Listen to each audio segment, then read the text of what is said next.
बात यह है, ये एक बात साबित होती है, भारतीय जनता पार्टी की मध्य प्रदेश का नेतृत्व पर न मोदी जी को भरोसा है और इतना बदनाम हो चुका है हमारा मध्य प्रदेश का भारतीय जनता पार्टी का नेतृत्व कि उसके भरोसे अब भाजपा चुनाव नहीं लड़ रही है। मोदी जी तो इस तरह से चुनाव लड़ रहे हैं जैसे वही मुख्यमंत्री के यहाँ के दावेदार हों। है कई जगह भाजपा के भी विरोधी लड़ रहे हैं, मतलब निर्दलीय लड़ रहे हैं, बागी लोग।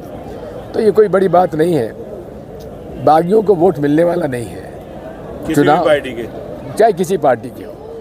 सीधा चुनाव कांग्रेस और भाजपा में है। ना तो आम आदमी पार्टी को वोट मिल रहा है, ना गोंडवाना बीएसपी को वोट मिल रहा है।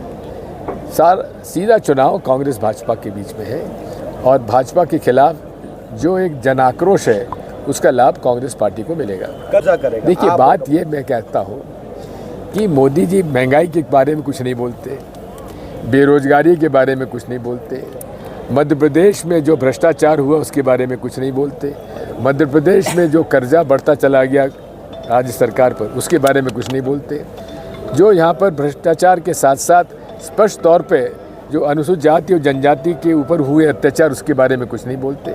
आखिर बोलते क्या हैं? मैं तो उनसे पूछना चाहता हूँ कि आपने कहा था कि काला धन वापस आ जाएगा, आज तक कौन सा काला धन आया? ये भी रिकॉर्ड है कि जितना काला धन पहले यहाँ से निकला है मोदी जी के कार्यकाल में, उससे ज़्यादा काला धन विदेशों में चला गया और काला धन जिनको निकाला है वे सब भी भाग के चले गए। आज तक मोदी जी वापस नहीं ला पाए। मैं तो आपसे ये भी कहना चाहता हूँ कि मोदी जी ये तो बताएं, 25 लाख करोड़ का कर्जा उन्होंने कॉरपोरेट्स का माफ़ किया है क्या? एक भी अनुसूचित जाति, जनजाति, मजदूर, किसान का 1 रुपया भी उन्होंने माफ़ किया हो तो हमें बता दीजिए। हमने जो किसानों का कर्जा माफ़ करने का प्रयास किया था उसको भी योजना उन्होंने रोक दी।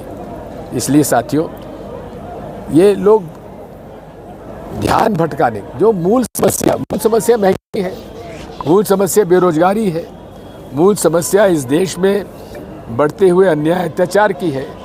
मैं तो आपसे कहता हूँ, निष्पक्ष पत्रकारिता करना क्या संभव है? अब कोई पत्रकार यदि एक लेख या एक वक्तव्य भाजपा खिलाफ लिख देंगे तो उस पर 151 बंद कर दिया जाएगा, झूठे केस लगा दिए जाएंगे। क्या लोकतंत्र इस तरह से बच पाएगा?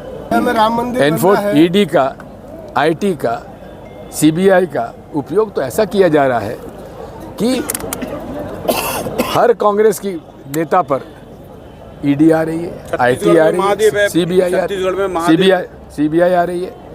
लेकिन वही व्यक्ति जैसे हेमंत बिस्वा शर्मा, अमित शाह जी ने कहा था कि इनके खिलाफ वाइट पेपर हम लाएंगे, करप्शन का वाइट पेपर लाए भी, लेकिन भाजपा में चले गए तो उनको मुख्यमंत्री बना दिया। अजीत पवार साहब के लिए मोदी जी ने कहा था 70,000 करोड़ का भ्रष्टाचार हुआ है महाराष्ट्र में सिंचाई विभाग में और अजीत दादा उसके लिए जिम्मेदार हैं। उनको तो जेल भेजना चाहिए। 3 दिन बाद जेल भेजने के बजाय उनको उप मुख्यमंत्री की शपथ दिला दी। आखिर ये तो हो ही रहा है। ये इतना पक्षपात रूप से काम हो रहा है जिसकी हमें कभी उम्मीद नहीं थी। भगवान राम को भी आप कांग्रेस और भाजपा में बांट रहे हो। भाजपा को शर्म आनी चाहिए जो हमारे धर्म को इस तरह का उन्होंने खिलवाड़ बना रखा है। हम भगवान राम को मानते हैं क्या? भगवान राम को उनको एकाधिकार मिला हुआ है क्या? ये बात मैं आपको कहना चाहता हूँ। ये देश में जो मूल हमारी समस्याएं हैं उसको ढकने का ये प्रयास है। राम मंदिर अयोध्या में बने, किसको आपत्ति है? अदालत का फैसला है, मंदिर बने, चंदा हमने भी दिया है। हमारे शिवराज सिंह जी ने 1 लाख दिया, मैंने 1,11,000 दिया। भगवान राम सबके हैं। भगवान राम को क्यों बांटना चाहते हो? आपकी सरकार बनेगी तो पटवारी परीक्षाओं का जो परिणाम आया था, एक स्कूल से, एक कॉलेज से 10-10 लोग निकले थे, अधर में वो लटके हैं। बेकार। देखिए, उसको निरस्त किया जाएगा और निरस्त करने के बाद पूरी प्रक्रिया निरस्त की जाएगी और दोषियों को दंडित किया जाएगा। अरे अभी तो आपके पास कुछ जानकारी नहीं है ग्वालियर और मुरैना और कुछ क्षेत्रों में दिव्यांग की श्रेणी में सर्टिफिकेट लेने के लिए अधिकांश बहरे लोगों को ले आए।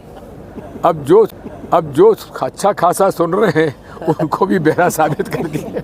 तो ये किस कदर से इन्होंने भ्रष्टाचार किया है, इसकी सबकी समीक्षा की जाएगी, दोषियों को दंडित किया जाएगा और निष्पक्ष पारदर्शी तरीके से चयन करने की प्रक्रिया लगाई जाएगी ताकि पूरे तरीके से आसानी से काम हो सके।